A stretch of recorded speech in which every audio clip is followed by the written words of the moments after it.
anazungumza kwa ukomavu sana na najaribu kutrace, pengine inawezekana kuna faida unazo ama ulizipata kwenye makuzi yako ambazo inawezekana hujawahi kuzitazama moja kwa moja kama faida, lakini ikawa ni faida.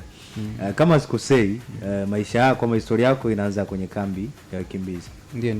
Lakini pia leo tunazungumza wewe tayari ni baba wa familia. Ndio. Kuna namna fulani mimi nahisi sasa wewe utatuthibitishia kwamba hivyo vitu vimekufanya kukua kwenye ugumu, lakini pia kufika kwenye stage tayari wewe ni baba na kuna watu wanakutegemea, inakufanya uwe settled kiwanjani, unacheza kwa ukomavu kwa sababu tayari unajua like okay, hapa mimi ndio opportunity yangu ya kutafuta mkate kwa ajili ya familia. Lakini kwa wachezaji wengine anacheza anajikumbuka yeye tu peke yake, labda akitoka pale unajua starehe za kawaida hivyo, yani hana watu ambao ukiachilia wazazi ambao wanaweza kuwa na utaratibu wao tofauti, yeye mwenyewe majukumu amegeuka baba. Unajua bado wengi ni vijana ambao hawajaoa na vitu kama hivi. Sasa kaka,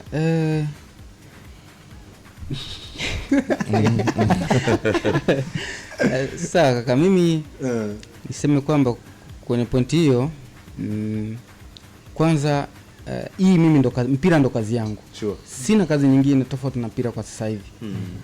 Bado najiona mimi mdogo, naweza kufika popote pale ninapopataka nikiendelea kupush zaidi. Yeah. Na kile kidogo ninachokipata mimi sio kwamba najiangalia mwenyewe. Hapana. Yaani nje ya mpira mimi ni baba, Sure. Nje ya mpira mimi ni kaka, nje ya mpira mimi ni rafiki. Yeah. Kwa hiyo kuna watu wengi ambao ndani ya familia yangu mimi bado wananitazama kama mfano, bado wananitazama kama msaada mkubwa sana kwao. Kwa hiyo imesaidia kukomaza.